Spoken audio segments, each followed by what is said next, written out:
Mr. Lewandowski, here we are with part 3, working on the paper number 1 exam. Today's pencil, I'm going to be using it. Yeah, look at that. You didn't see that coming, did you? For those extracts, first read experience. What are you looking for? What are you doing? How does it work? Reading to get it. That's a big deal. Quick shout out to Rand K. Really appreciate it, Rand K, for noticing that I am perhaps both cool and random. That is my brand. That is who I am. That's what I'm going for. Cool and random. How about this? The guy who played drums at my wedding. He's on Taylor Swift's newest album. Cool and random. Thank you. I do appreciate that. Thanks a lot. Here's an extract. First time you read it, I wouldn't read the guiding question. I wouldn't. First time I'm reading it like sucking out the marrow of meaning at its deepest level. There's a great line from fiction. I think it's nonfiction. I don't even know who wrote it.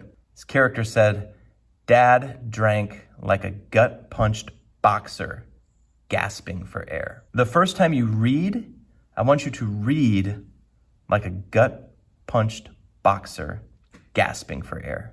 Your extract is going to be really good. There's going to be something valuable there. So I'm going to read this, and I'm going to notice some things. I'm going to underline some things. I don't know if I'm going to stop, because I don't know what I'm going to feel as I'm reading this. The same thing might be true for you when you're reading. You might want to stop and jot notes as you're going. You might not. The city had converted an elevated length of abandoned railway spur into an aerial greenway, and the agent and I were walking south along it in the unseasonable warmth after an outrageously expensive celebratory meal in Chelsea that included baby octopuses the chef had literally massaged to death. We had ingested the impossibly tender things entire. The first intact head I had ever consumed, let alone of an animal that decorates its lair, has been observed at complicated play. We walked south among the dimly gleaming disused rails and carefully placed stands of sumac and smoke bush until we reached that part of the High Line where a cut has been made into the deck and wooden steps descend several layers below the structure. The lowest level is fitted with upright windows overlooking 10th Avenue to form a kind of amphitheater where you can sit and watch the traffic. We sat and watched the traffic, and I am kidding and I am not kidding when I say that I intuited an alien intelligence, felt subject to a succession of images, sensations, memories, and effects that did not, properly speaking, belong to me. The ability to perceive polarized light, a conflation of taste and touch as salt was rubbed into the suction cups, a terror localized in my extremities, bypassing the brain completely. I was saying these things out loud to the agent who was inhaling and exhaling smoke, and we were laughing. A few months before, the agent had emailed me that she believed I could get a strong 6-figure advance based on a story of mine that had appeared in the New Yorker. All I had to do was promise to turn it into a novel. I managed to draft an earnest, if indefinite, proposal, and soon there was a competitive auction among the major New York houses, and we were eating cephalopods and what would become the opening scene. "How exactly will you expand the story?" she'd asked. Far look in her eyes, because she was calculating tip. "I'll project myself into several futures simultaneously," I should have said, a minor tremor in my hand. "I'll work my way from irony to sincerity in the sinking city, a would-be Whitman of the vulnerable grid." So, now that I've finished reading it, you should take a little time and think about what's worth noticing. Maybe read it again yourselves, in your own paper that you have right in front of you. Annotate some things. Notice some things. So what do you notice? Well, what do I notice? I think I'll do a live action noticing where I read again, maybe with some annotations. Maybe I'll do it that way.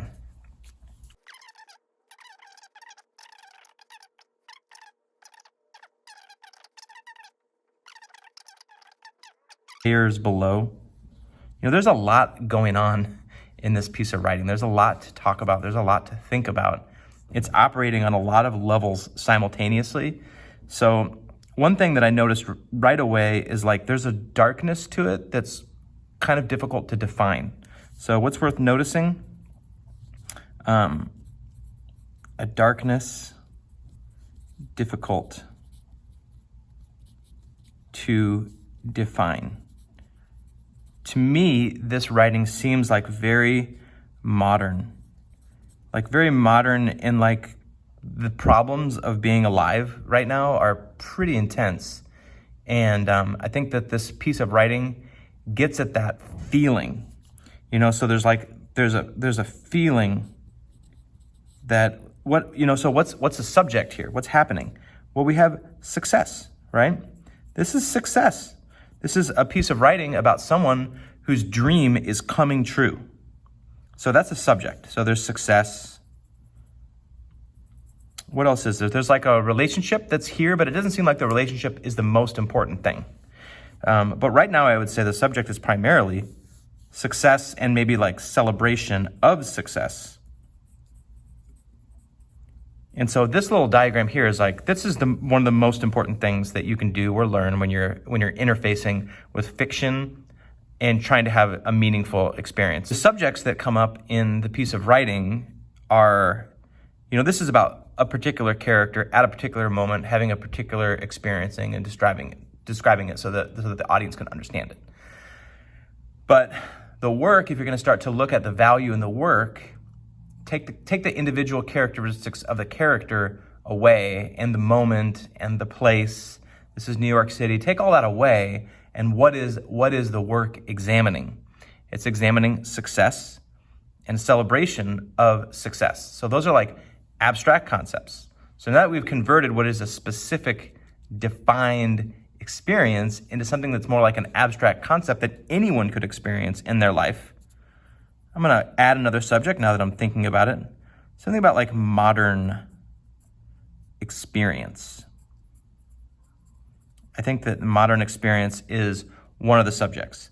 But more important than that is theme that comes from asking a really important question, which is, well, if this is the subject, what is the author offering us as of value when it comes to understanding, interpreting, representing that particular subject?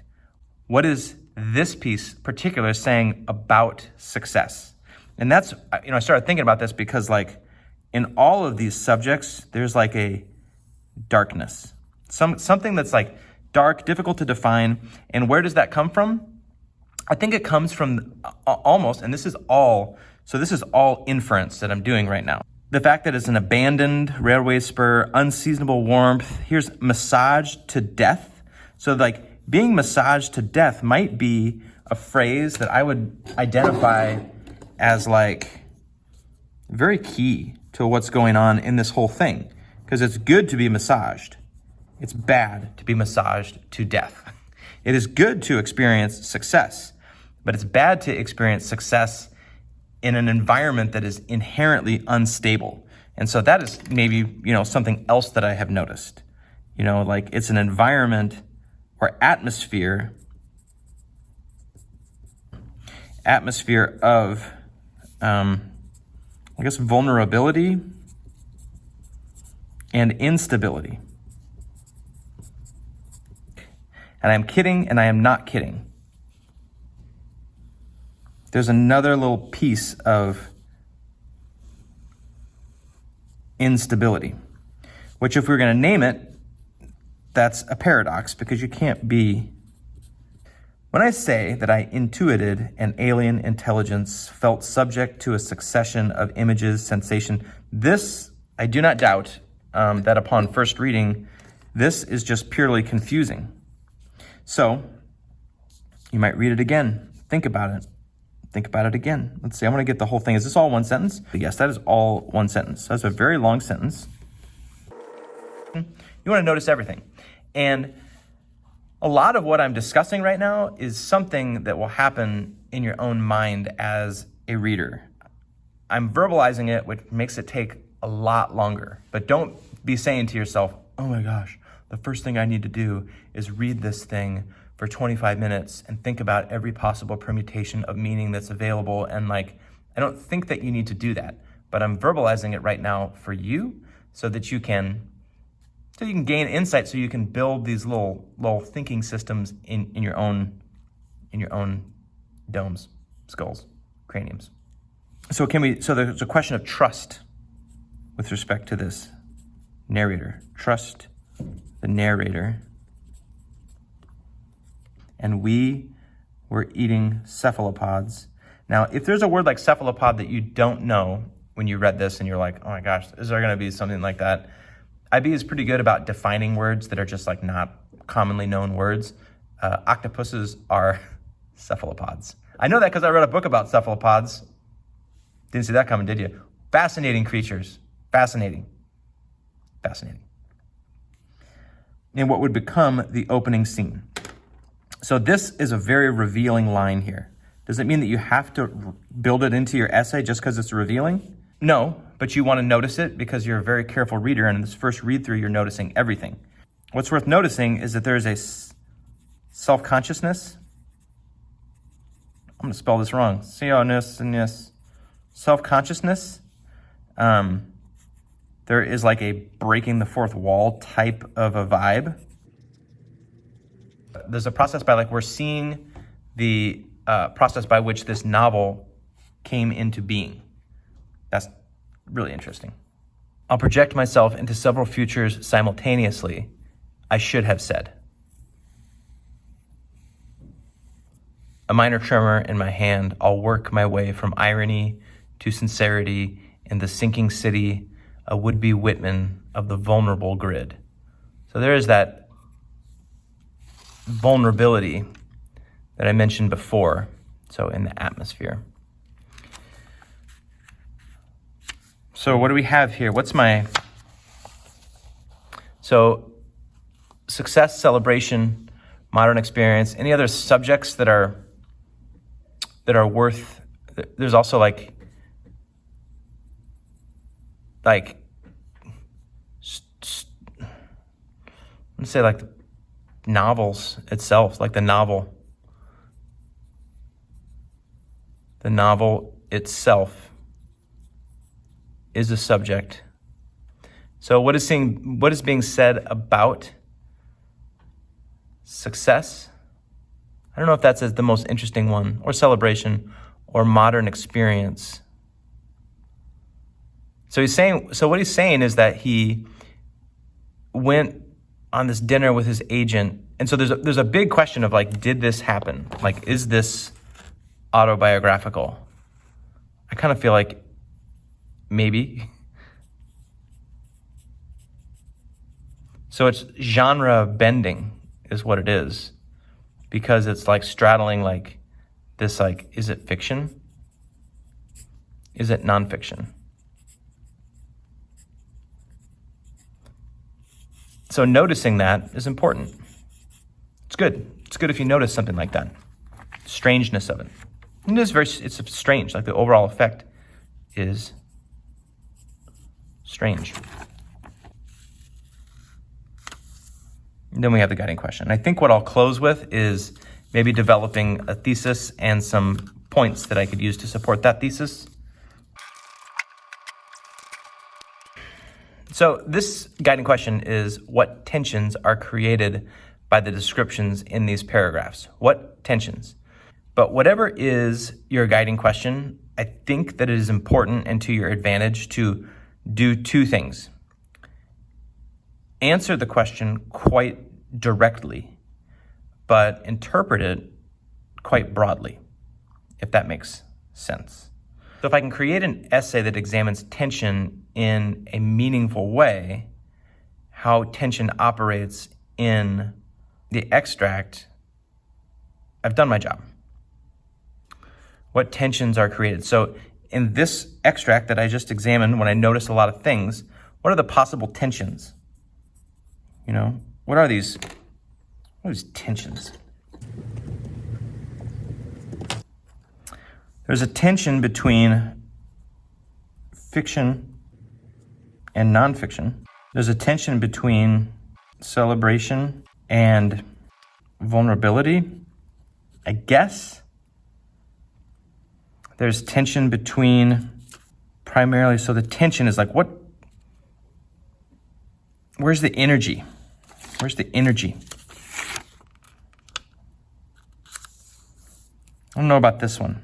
I don't know if that's what I want to do. The city had converted an elevated length of abandoned railway spur into an aerial greenway, and the agent and I were walking south along it in the unseasonable warmth after an outrageously expensive celebratory meal in Chelsea that included baby octopuses the chef had literally massaged to death. A baby octopus, what's more vulnerable than a baby octopus?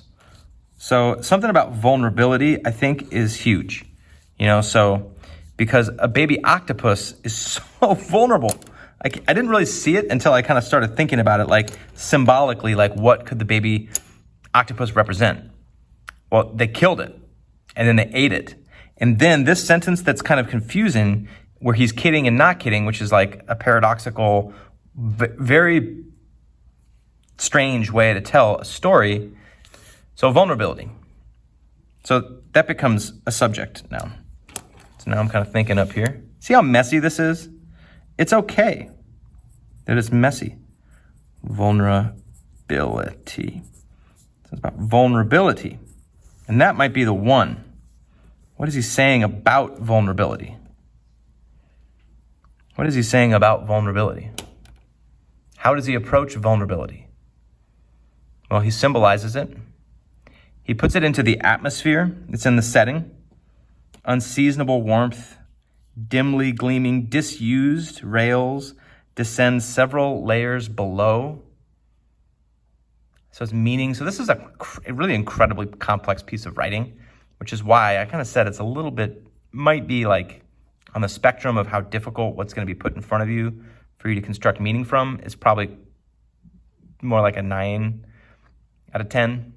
And I think they'll probably give you something that's more like a 6.5 or a 7 out of 10. So it's vulnerability.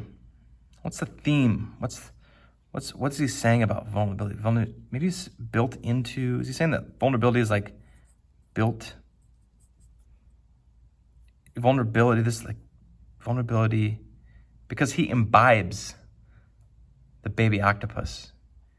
He eats the baby octopus that has been massaged to death. And then he recognizes how amazing it is right here. An alien intelligence. So baby octopus is an alien intelligence. Cephalopods are so weird. You don't know how weird they are. They're incredibly weird. This is hard. Sometimes you have to just write a little bit and see what it is that you write. So it's kind of like... and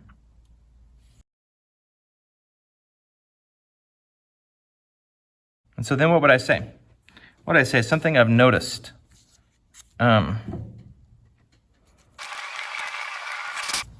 So what does I want to do?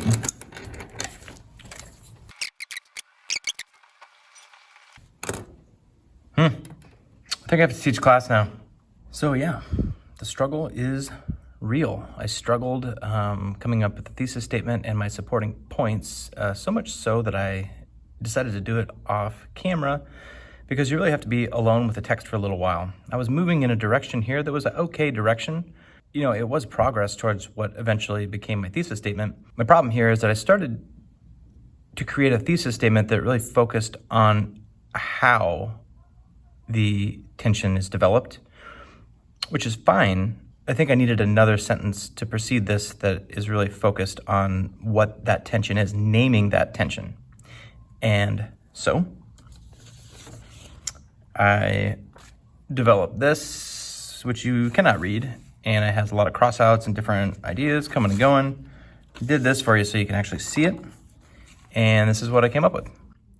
The primary tension in this passage from Ben Lerner's 1004 is built on an essential paradox of the modern urban experience, the creeping suspicion that modern affluence and comfort is inherently unstable and vulnerable to collapse.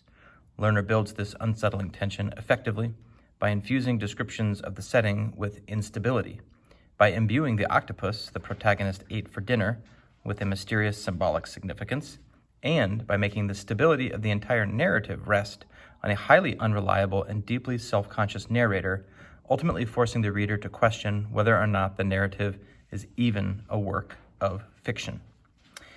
So hopefully you can see that that really came out of my initial responses to the text with what is worth noticing. It seems like I finally settled on this idea of vulnerability as the primary theme that I was interested in examining.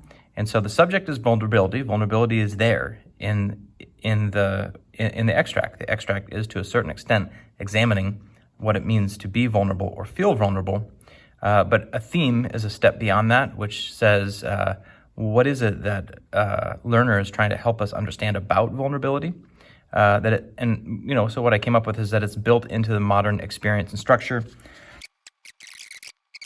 So you put those two things together, and there comes your thesis and supporting points. Okay, thesis, I'm going to say +3. So I say, I'm going to argue, I'm going to convince my reader that he's able to infuse descriptions of the setting with instability. Well, how does he do that? We've got some imagery. We have unseasonable warmth is definitely a clear reference. Unseasonable warmth is a clear reference to global warming. What's more unsettling and destabilizing than global warming? The abandoned railway, so these kind of like abandoned places where things aren't used for the purpose for which they were intended. It's a repurposing thing. I don't know if I'm going to talk about that too much, but definitely like an abandoned railway spur, dimly gleaming, disused rails.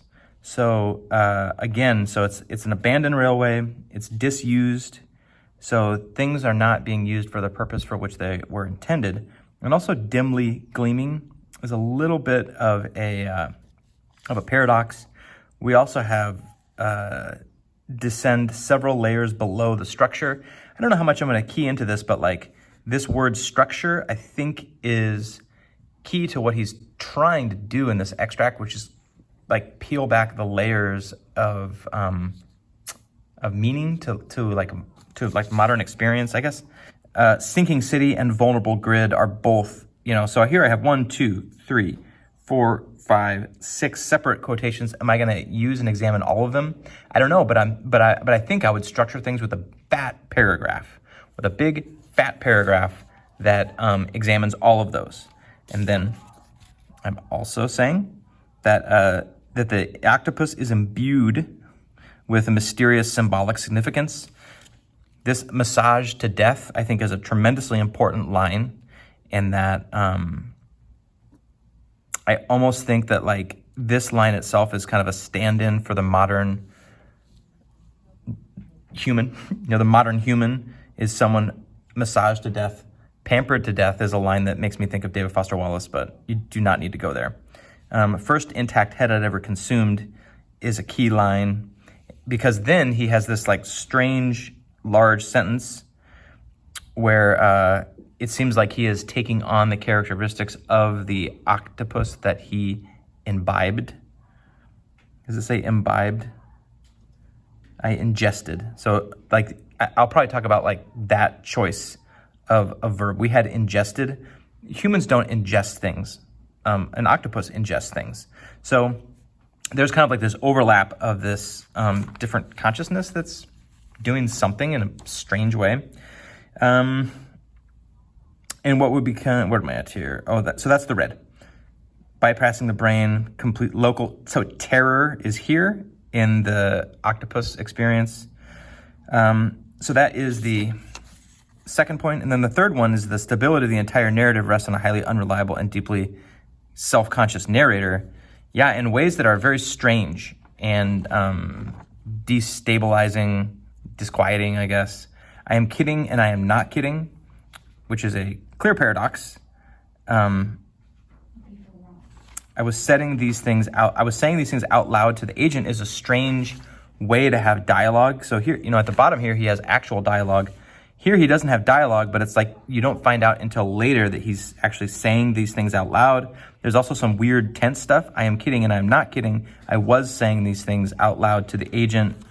All of that is like very self-conscious. And then we learn, in fact, that the scene we are seeing described, he is, as he's writing, understanding that what he's describing to us is the opening scene of the novel itself.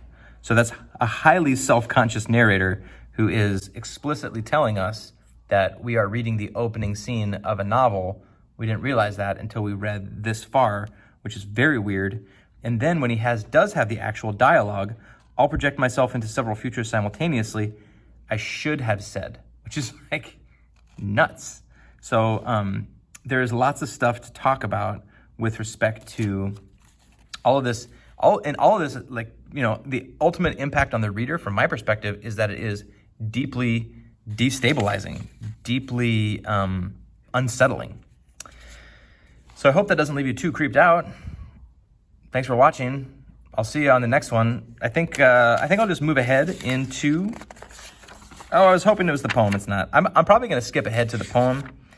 That's what I'm going to do. Lee Young Lee's poem is so good and so different. And so, new guiding question next time.